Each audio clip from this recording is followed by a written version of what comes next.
네, 계속해서 관련 내용 자세히 짚어보겠습니다. 이창근 국민의힘 하남을 당협위원장, 이동학 전 더불어민주당 최고위원과 함께하겠습니다. 어서 오십시오. 네, 안녕하세요. 네.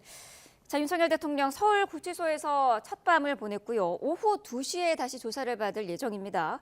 공수처는 오전 조사를 통보를 했는데 건강상 이유로 미뤄달라라고 했다는 게 이제 윤석열 대통령 측의 그런 입장이거든요. 혹시 좀 어떤 상태인지 들으신 바가 있으십니까? 뭐 여러 가지 경로를 이제 확인을 해봤는데요. 네. 전날에 이제 잠을 못 주무셨다는 거 아니겠습니까? 네. 그래서 피곤을 할 겁니다. 그리고 어저께 10시간 40분 가량 조사를 받았는데요. 네. 뭐 일반인들도 10시간 이상 물론 휴식 시간과 식사 시간이 포함됐지만 그 정도 조사를 받으면 일반인도 당연히 녹초가 되고 피곤한 건 맞습니다. 전날에 피로하고 그간에 쌓였기 때문에 그러한 피로감 때문에 그럴 수도 있겠지만 네. 건강상에 큰 문제가 있겠나 하는 그런 생각이 듭니다. 왜냐하면은 전날에도 잠을 못 주무신 상황에서도 뭐 샌드위치를 만들었다 그렇게 하고 있기 때문에 네. 다만 공수처가 그런 대통령 측의 요청을 받아들인 것은 현직 대통령에 대한 예우 그런 차원을 볼 수도 있고요. 네. 또 다른 한편에서는 대통령 변호인 측의 나름 전략이 아닐까 하는 이런 생각도 해봅니다. 네. 왜냐하면 전날 예상은 됐지만 묵비권을 쭉 행사했지 않습니까? 그리고 그 수사가 불법이다 네. 그런 얘기를 했고 체포가 또 불법이라 해가지고 사실 계속 대통령 측에서 지속적인 목소리를 냈지 않습니까? 네. 그러다가 갑자기 체포 적부심 청구를 해요. 그것은 아마 언론에서 윤 대통령은 자진 출석이다 했는데 사실 언론이 대부분 체포로 기정사실화 또 공수처도 체포가 맞다 이렇게 했지 않습니까? 네. 그래서 거기에 대한 변화 그래서 체포 적부심을 청구하면서 체포가 부당하다는 것을 알리고 그리고 헌재 판결과 연계해서 본다면은 헌재 변론을 기일을 연기를 했어요. 그 얘기는 아마 공수처 수사 중에 묵비권 행사했지만 질문지가 많았지 않습니까? 네. 그 질문을 보면서는 이제 참석한 변호인이 아마 나름 전략을 세울 수도 있습니다.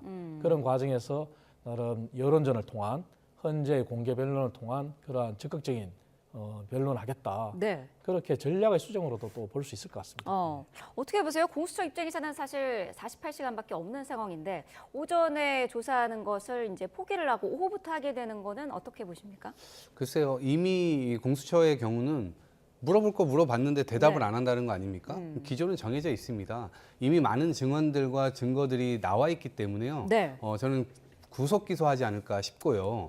그다음에 윤석열 대통령의 경우는 말을 하지 않는 것이 좋은 방안이라고 생각되는 게 두 가지밖에 말할 수 없어요. 입을 연다면 하나는 사실대로 말하는 겁니다. 그럼 모든 증거들이나 증언들을 인정하게 되는 셈이에요. 근데 네. 이분이 그동안 거짓말을 굉장히 많이 해왔기 때문에 사실을 말할 거라는 기대는 전혀 들지 않죠. 그렇기 때문에 두 번째 방안은 결국 거짓말을 하는 겁니다. 그럼 거짓말을 하는 이 과정에서 수많은 또 공분을 또 사게 될 겁니다. 그러면 서로가 이 증언들과 일치되지 않는 그런 지점들로 인해서 굉장히 혼자가 곤혹스러운 상황으로 갈 텐데 그러려면 차라리 입을 벌리지 말자 이렇게 이제 정한 것 같고요. 그럼에도 불구하고 어쨌든 공수처는 지금 그러한 태도나 이런 것들을 이미 다 예측을 한 것이기 때문에 이 구속 기소는 제가 볼 땐 불가피하다 이렇게 봅니다. 네.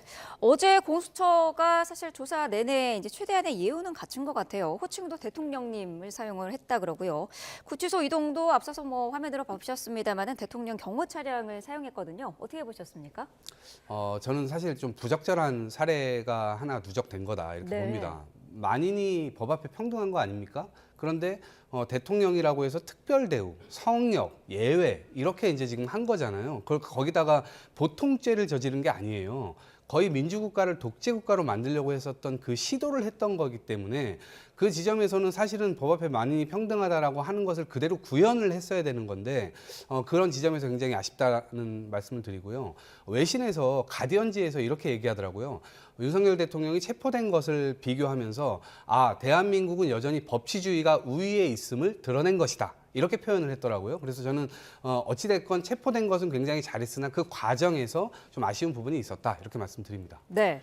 물론 뭐 법 앞에 만인이 평등해야 되는 건 맞습니다. 하지만 과거의 사례를 보거나 그리고 굳이 대통령이 아니더라도 네. 여야를 떠나서 나름 정치인들, 중진 정치인들이 검찰에 소환되거나 할 경우에도 나름 거기에 합당한 예우를 한 것은 있습니다. 그리고 호송 차량을 이용하지 않고 경호 차량을 이용했다 하는 부분도 아직까지는 직무는 정지됐지만 현직 대통령은 맞습니다. 그리고 네. 경호 차량에 공수처 관계자가 같이 탑승을 했습니다. 그렇기 때문에 그러한 정도의 예우는 여야를 막론하고 과거에 있었다. 그렇기 때문에 그것은 무리한 그런 부분은 아니다. 그런 정도 말씀을 드리겠습니다. 네. 어제 영장 집행 직전에 윤 대통령의 대국민 담화 영상이 공개가 됐어요. 이 나라 법이 모두 무너졌다라는 언급이 있었고 유해 사태를 막기 위해서 출석은 하지만은 공수처의 수사를 인정하는 것은 아니다 이렇게 강조를 했습니다. 영상 내용 어떻게 보셨습니까? 사실 뭐 당내에서도 이제 대통령의 뜻과 같이 해서 지속적으로 이제 불법 수사다, 네. 체포가 부당하다 그런 목소리도 있고 또 다른 목소리는 이제 이 모든 것이 이제 체포영장 집행으로 끝이 났으니 이제 헌재와 법원에 맡기고 네. 당은 이제 민생을 위해서 나아가자 이런 목소리도 있습니다. 네. 개인적으로 봤을 때는 참 대통령의 마지막 발언이 또 이러한 영상이 참 미흡하고 아쉽다는 생각은 지울 수가 없습니다.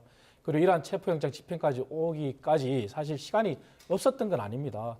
검찰의 2번 소환 네. 그리고 공수처의 3번 소환에 응했으면은 나름 대통령으로서 예우를 받으면서 수사에 충실한 소기의 목적을 달성할 수 있지 않았을까 하는 생각도 하지만 네. 그리고 또 2차 체포영장이 발부되기 전에도 1월 6일에 시간이 있었습니다.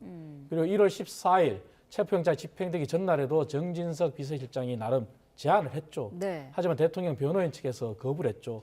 그러다 보니 이제 대통령 변호인이 그간에 주장했는 그러한 일관된 내용이 불법 수사, 불법 체포영장 그것이 대통령의 목소리로 나왔었는데요. 사실 대통령이 어저께 냈으면 하는 메시지는 저는 개인적으로 이렇게 생각합니다. 나름 대한민국은 말씀하신 것처럼 법률과 헌법에 의한 법치국가입니다. 네. 본인의 생각이 아무리 불법 수사, 불법 체포영장이라고 하더라도 첫 번째 메시지는 국민들을 향해서 나는 생각을 그렇게 하지만 나는 당당히 이제 이렇게 상황이 왔으니 재판에 응하겠다. 그리고 수사에 응하겠다 하면서 국민들은 더 이상 갈라지지 말고 통합을 하라. 그런 메시지를 냈었으면 어떨까 하는 생각이고 네. 두 번째 메시지는 정말 당을 생각한다면은 나는 당당히 수사를 받고 재판에 임할 테니 이재명 대표도 당당히 재판에 임해라. 더 이상 재판을 지연시키는 그러한 법 위에 군림하려는 행동을 당신도 하지 마라. 이런 메시지를 했으면 좋았을 거라는 생각이 들고 마지막으로 당에도 이제 정말 국민의힘이 싸워야 할 대상은 국민이 아니지 않습니까? 국민의힘이 싸워야 할 대상은 야당이고 이재명 대표입니다. 그렇다면은 국민의힘도 당당하게 나를 이제 떠나서 나를 극복하고 민생을 위해서 당당하게 야당과 정책으로 맞서달라 이러한 메시지를 했더라면 하는 그런 네. 아쉬움이 있습니다. 네. 어제 대통령의 메시지에서도 그렇고 변호인도 그렇고 체포라는 단어를 사용을 안 쓰더라고요. 출석한다, 출석에 응한다 이런 표현을 쓰던데요. 글쎄요, 그 극우파들, 본인들을 지금 지지하고 있는 극우파들에 대해서 결국엔 메시지를 보내는 것이라고밖에 볼 수가 없고 네. 정말 구질구질하지 않습니까? 대통령이 본인이 잘못해서 본인이 잘못한 것에 대해서 조사를 하려고 하고 수사를 하려고 했는데 그것에 끝까지 응하지 않다가 결국 체포당한 거예요. 그런데 끝까지 체포당하지 않았다라고 우기고 싶은 것 같습니다. 근데 그런 태도 자체가 당연히 당당하지도 않고 멋있지도 않고요. 본인이 잘못한 것에 대해서 당당하게 국민들 앞에 조사받겠다라고까지 얘기를 했는데 본인의 말을 본인의 행동으로 지키지 않는 그런 모습을 보였어요. 끝까지 좀 찌질한 모습이 아닌가 싶고요. 이거는 이제 구구파들에서는 굉장히 좋은 메시지가 될 수는 있겠죠. 끝까지 대통령께서 고개를 숙이지 않고 당당했다. 근데 지금 대한민국은요, 어차피 법치주의고 민주주의입니다. 그런 상황 속에서 이 대통령도 사법체계 내에서의 조사와 수사가 이루어질 것이고 거기에 대한 적법한 이 결정도 나을 것이라고 보거든요. 이것을 인정하는 그런 모습을 보여주는 것이 민주주의를 그리고 법치주의를 오히려 긍정하는 쪽으로 기능을 할 텐데 저는 역사에 이런 모습들이 다 기록될 것이기 때문에 역사는 굉장히 안 좋은 쪽으로 기록될 것이다 이렇게 봅니다. 네. 윤 대통령의 손편지도 페이스북에 올라왔습니다. 부당 선거 증거가 너무 많다. 그 부분을 지적을 하면서 계엄이라는 것은 형식이다. 이 형식을 빌렸을 뿐 어쨌든 대국민 호소를 하기 위해서였다. 이런 입장을 밝혔는데 지금 이 손편지 내용에 대해서는 당에서는 어떻게 보고 있나요? 뭐 여러 의견들이 있습니다. 네. 여러 의견들이 있고 여전히 대통령의 손편지가 합당하다 이렇게 생각하는 당의 의견도 있고 네. 그리고 계엄은 부당했지만 탄핵 절차는 아니었다 하는 그런 의견도 있고 네. 그리고 계엄도 부당했고 탄핵도 당연히 맞다 하는 의견도 있습니다. 하지만 개인적으로 봤을 때는 이 손편지가 그간의 대통령이 그간의 소회 그리고 나름의 성과 그리고 대통령으로서의 어떤 고독함 이런 것을 쭉 풀었을 때까지는 좋았습니다. 하지만 그 이후에 대통령이 인식하고 있는 헌법에 대한 인식, 법률에 대한 인식이 그간 변호인들이 쭉 내놓은 그러한 해명과 거의 일치합니다. 네. 그 얘기는 계엄이라는 것이 대통령 입장에서는 전시뿐만 아니라 지금 부정선거라고 하는 이러한 사태가 전시에 준하는 소프트웨어적인 비상사태다 이렇게 인식을 하고 있거든요. 그리고 또 군의 병력을 국회에 투입한 것은 질서 유지를 위한 것이었다. 그리고 계엄이 해제되고 난 뒤에는 공손히 인사를 하고 군이 다 물러갔다 이렇게 항변하고 있는데요. 이 부분은 결국 이제 헌재와 법원에서 판단할 문제입니다. 네. 그렇기 때문에 대통령의 헌법과 법률에 대한 인식이 이렇다 하는 부분 정도로 우리가 받아들이고 네. 헌법과 법률에 맞게 헌재와 법원에서 판단하는 그러한 쪽으로 우리는 이제 내려놓고 네. 정말 여당의 실패도 아니고 야당의 승리도 아닙니다. 이번 사태는 정말 국격이 추락한 안타까운 상황이지만 사실 정치의 실패라고 본다면은 야당도 나름 반성할 부분이 있고요.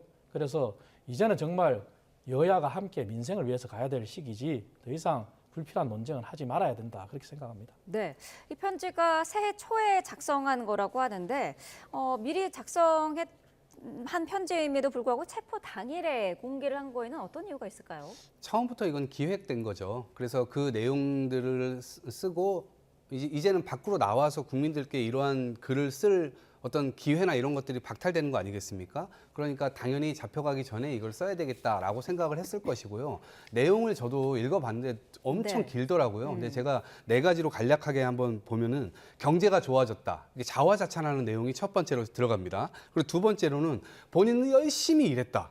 그런데 우리가 대통령이 술 마신다는 얘기를 너무나 많이 들었고 특히나 가짜 출근 차량 이거 정말 너무나 큰 기행입니다. 어떻게 이런 기괴스러운 일들이 일어나는지 대통령의 출근 차량을 2번 보냈다는 거 아닙니까? 그러니까 출근 시간을 제대로 지키지 않았음을 자인한 것이죠. 그리고 세 번째가 부정선거를 통해서 지금 대한민국 민주주의가 이루어지고 있다는 인식을 그대로 드러냈어요. 이거는 극우 유튜버 세계관이죠. 그리고 계엄을 할 수밖에 없었다라는 상황을 구구절절 얘기를 해놨는데 아마 국민들께서 이것은 일반적으로 생각할 때 동의하기 어려우실 것 같고 반성과 사과, 성찰이 전혀 없었습니다. 네. 이런 사태가 이렇게까지 벌어졌음에도 불구하고 본인의 어떤 잘못이나 이런 것들을 시인하지도 않고 끝까지 자기가 다 잘했다 이렇게 일관하는 것으로 봐서는 저는 어쨌든 재판 과정에서 이런 부분들이 전부 다 괘씸죄로 다 들어가지 않을까 싶습니다. 네, 체포 직전에 또 국민의힘 의원 일부를 관저 안으로 불러서 이야기를 나눈 것으로 알려졌는데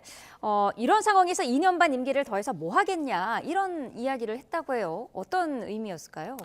뭐 그런 얘기를 했다고 이제 전해지고 있고요. 네. 그래서 나름 이제 다 모든 것을 내려놨다 이런 평가도 있는데 네. 그 이후에 또 하신 말씀이 또 이제 정권 재창출해달라 이런 또 당부가 있었어요. 네. 물론 이제 방문한 의원들하고 잠깐이나 이렇게 대화를 하고 소회를 나누는 것도 필요합니다. 하지만 제가 생각할 때는 아까 말씀드린 것처럼 대통령이 우리 국민의힘 의원들한테 당부하려면은 조금 더 정말 본인을 내려놓고 당이 정말 국민을 향해서 통합을 향해서 나아갈 수 있는 방향의 어떤 가이드를 제시하셨으면 하는 그런 아쉬움은 너무나 많습니다. 네. 본인의 항변하고 하는 것은 당연히 본인이 방어권을 위해서 하는 거지만 대통령은 이제 대한민국의 대통령직을 유지하고 있는 상황이고 그리고 우리 당의 어떤 상징적인 그런 존재였지 않습니까? 그렇다면은 그러한 모습보다는 정말 대통령으로서 더 의연하게 당당히 수사에 임하고 나는 갈 테니 당은 당대로 정말 정권 재창출을 위해서는 나를 뛰어넘어서 나를 극복하고 네. 국민을 향해서 나아가 달라. 그런 메시지를 좀 했으면 하는 아쉬움이 있습니다. 지금이라도 대통령께서는 당당하게 수사에 임하고 국민의힘이 정말 이재명 대표와 야당을 향해서 싸움을 할 수 있도록 대통령이 더 의연한 모습을 당당하게 보여줬으면 하는 바람입니다. 네, 정권 재창출을 부탁한다라고 당부를 하면서 당 지지율이 올라가고 있는 것도 언급을 했다고 하더라고요. 그러니까 그거는 제가 볼 때는 신창원 효과 같아요. 어. 과거에 우리 신창원 씨가 탈옥수로 굉장히 유명했고요. 그 사람의 티셔츠가 완판되고 막 이랬잖아요. 인기가 많이 올라갔어요. 그런데 안 잡혀가나요? 인기하고는 전혀 관계가 없는 겁니다.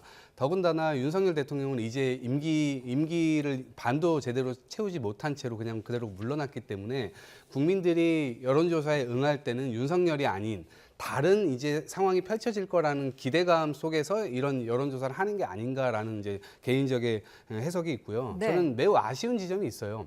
윤석열 대통령이 정치를 할 때 누구에게도 신세지지 않고 거의 망해가는 거의 망해가던 국민의힘에 들어가가지고 정권 재창출을 했잖아요. 신세를 지지 않았기 때문에 누군가를 일부러라도 챙겨주고 뭐 이상한 기행을 할 필요도 없었어요.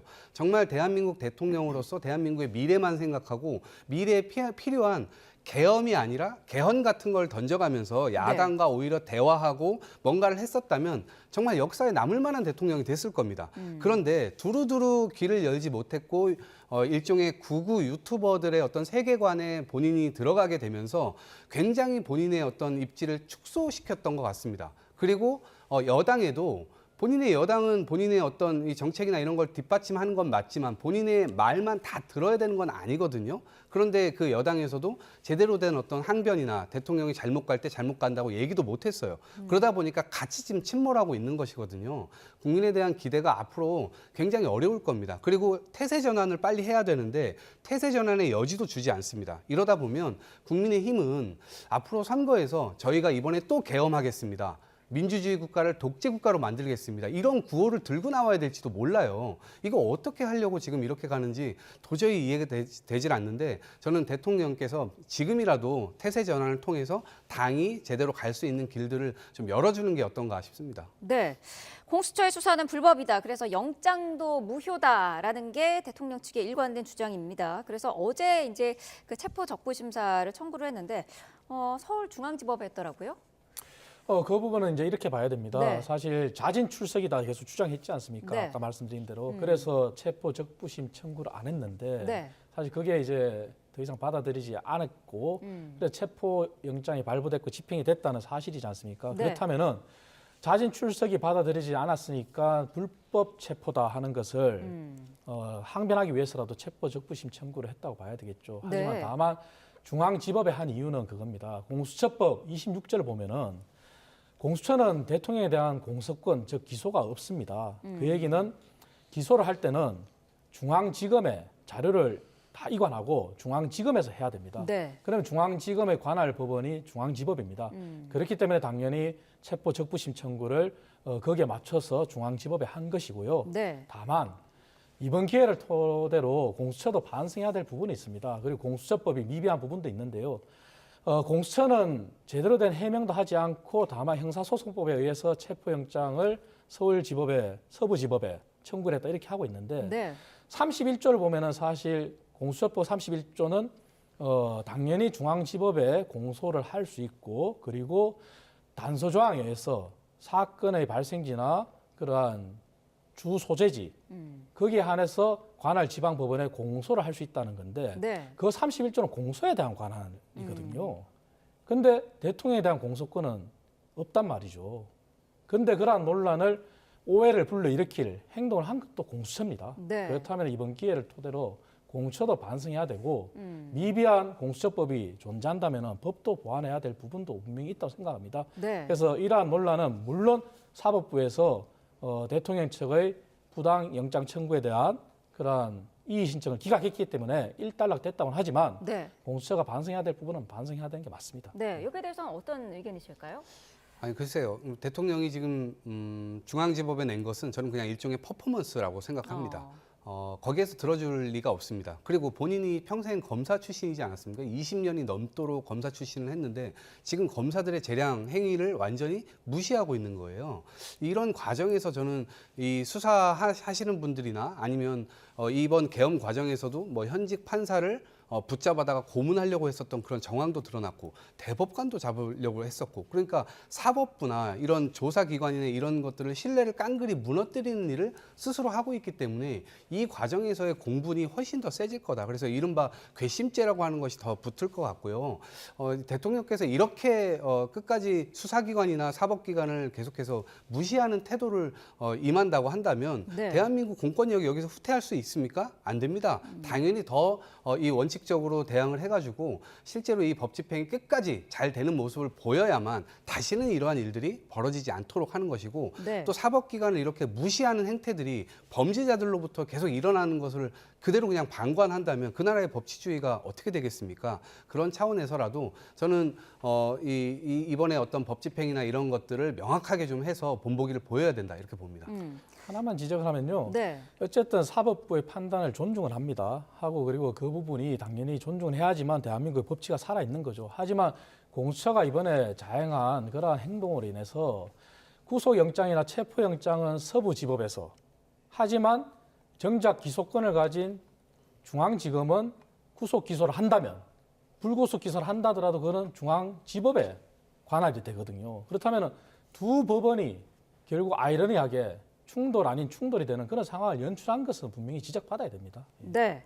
자, 오늘은 또 윤 대통령 탄핵 심판 2차 변론기일이 있는데 출석 불가능한 상황인 거잖아요. 그런데 연기를 요청을 했는데 헌재의 입장은 어쨌든 정상적으로 진행을 하겠다는 계획인 것 같아요. 어떻게 보시나요? 현재에서는 아마 빠르게 이 국가적 혼란을 수습하기 위해서 네. 변론 기회를 사전에 고지했고 그리고 아마 그런 입장인 것 같습니다. 대통령이 설사 공수처에 체포영장이 발부가 돼서 조사를 받고 있다 하더라도 네. 출석을 한다면은 공수처의 양에 의해서 출석을 할 수 있다 이렇게 보는 것 같습니다. 하지만 대통령 입장에서는 오후 2시로 이제 수사도 조금 연기해달라 네. 건강사 이유를 내세웠고 그리고 헌재의 변론에 적극 참여하겠다 그렇게 한 상황에서 과연 대통령이 참석한다는 의지를 정말 보였다면 네. 헌재에서도 이 변론 기일을 대통령이 없이도 할 수 있지만 네. 그렇게 강행할 필요가 있겠나 하는 생각은 듭니다. 다만 대통령에 대한 방어권을 더 보장하고 네. 정말 헌재에서 헌재 판결조차도 더 이상 국민적인 갈등이 없이 정당성을 부여받고 국민적 동의를 얻으려면은 네. 그렇게 무리하게 강행을 할 필요는 없지 않겠나 하는 생각이고요. 네. 다만 헌재가 변론 기일을 그대로 강행한다면은 아마 또 다른 대통령 측에서 또 다른 반발을 또 하겠죠. 그래서 네. 그러한 빌미조차 안 주기 위해서는 헌재에서도 조금 더 오늘 오전에 재판관들 회의가 있다고 하니 네. 조금 더 신중하게 회의 검토를 하셨으면 좋겠다는 생각입니다. 네. 체포된 상황인데 강행을 하면은 방어권 논란이 아무래도 일지 않을까 싶기도 한데요. 근데 이제 그게 명분이 되려면 윤석열 대통령이 헌재가 하라는 대로 요청하는 대로 다 응했어야 됩니다. 그런데 심지어 우편조차 제대로 안 받지 않았습니까? 그런 일들이 너무나 많이 쌓여서 저 사람이 진짜 재판받을 어떤 이 자세와 태도가 되어 있는가? 여기를 볼 때 다 의아스러울 겁니다. 이제 와가지고 첫 번째 기일에도 안 나오지 않았습니까? 나온다고 했다가 안 나온 겁니다. 그것도 완전 대국민을 우롱했는데 이제 와가지고 자신의 어떤 진심을 믿어달라? 이제는 거짓말을 너무나 많이 했기 때문에 이제는 그거를 믿어줄 계제도 없고요. 그걸 믿어주는 사람이 순진한 겁니다. 그렇기 때문에 재판은 이제 따박따박 진행될 수밖에 없고 이제라도 본인이 사법 체계를 인정하는 그리고 자기의 이 존중한다라고 하는 그런 태도를 보여야지 끊임없이 잘못됐다 불법이다 다 이렇게 엎어치기를 해놓고 본인의 행위에 대해서 존중받을 수 있을 것이라는 생각 자체가 저는 되게 과도하고 되게 잘못되어 있다 이렇게 생각을 하고요. 네. 공수처에서는 당연히 헌법재판소에 나가는 것에 대해서도 당연히 신병의 어떤 확보권이 있기 때문에 그걸 내보낼 필요도 없고 조사는 조사대로 진행을 해야 되고요. 헌재는 또 헌재대로 그 기일대로 진행을 해야 된다 이렇게 봅니다. 네. 자, 국민의힘이 어제 공수처장과 국수본부장 등을 이제 고발을 했고요. 오늘도 오전에 비상대책위원회가 소집이 돼 있는 그런 상태인데 어떤 논의들을 구체적으로 할 것으로 보시나요? 오늘은 이제 국민의힘 자체 개헌법에 관한 결론을 내서 네. 발의를 하겠다는 게 주요 아젠다가 될 겁니다. 네. 하지만 저 개인적인 생각은 지금 이 상황에서 계엄특검법이 여야가 원만히 합의가 될 수 있을까 하는 의문은 있습니다. 물론 야당은 이제 이재명 대표가 계엄특검법을 또 박찬대 원내대표가 더 이상 미룰 수 없다, 강행 처리하겠다 의지를 비쳤고 네. 한편으로는 여당이 법안을 내놓으면은 협의할 생각은 있다 하지만 야당이 내놓은 법안 중에서 굉장히 위험한 요소가 있습니다. 네. 그것이 바로 외환죄를 내세운 건데요. 그 부분은 뭐냐면은 그간의 대북 정책 관련해서 대북 확성기라든지 그리고 우리의 해외 파병 그리고 대북 전단 살포 이런 부분들조차도 정책의 일환으로서 진행된 것들도 다 특검에 포함시키겠다. 굉장히 위험한 발상이거든요. 이런 것을 계속 강행한다는 전제하라면은 과연 합의가 되겠습니까? 그리고 지금은 이미 윤석열 대통령이 체포영장이 발부됐고 공수처에서 내일 오전 10시 33분까지 체포영장 시한입니다. 네. 그리고 구속영장을 청구를 하겠다 하는 것이 공수처의 지금 일관된 입장이지만 만약에 구속영장이 청구돼서 발효가 된다면 이제는 공수처와 검찰의 시간입니다. 그리고 이미 내란이라고 하는 그리고 계엄과 관련된 관련자들이 대부분 구속이 됐고 재판에 넘겨진 상황입니다. 네. 이 상황에서 이제 윤 대통령에 대한 수사도 검찰이 이제 이어받을 겁니다. 기소를 위해서. 하지만 과연 특검법 논란으로 또다시 국가적인 혼란을 일으키고 야당이 나름 여당의 주장을 다 걷어냈다고는 하지만 가장 핵심적인 대한민국의 대북 정책과 관련된 부분을 내란의 계엄특검법에 포함시키겠다. 이 부분을 또다시 논란을 일으키는 게 과연 맞나 하는 생각이 드는 거죠. 그래서 네. 야당이 정말 진정성이 없다면은 더 이상 이 계엄특검법에 목숨을 걸듯이 그렇게 한다면은 더 큰 혼란을 준다. 다만 이제는 검찰의 시간이니까 그게 맡기는 게 맞겠다는 게 저희 개인적인 생각입니다. 네. 민주당은 뭐 여당이 법안을 내면은 논의를 하겠다라고 하면서도 야권이 재발의한 그 내란 특검법을 오늘 처리하겠다 이렇게 강행 입장은 또 냈거든요. 이건 어떻게 봐야 될까요? 그러니까 지금 이제 여당에서는 그 진정성을 전혀 보여주질 못하고 있습니다. 그리고 차일피일 미루면서 시간을 계속 끄는 듯한 그런 전략이 눈에 다 훤히 보입니다.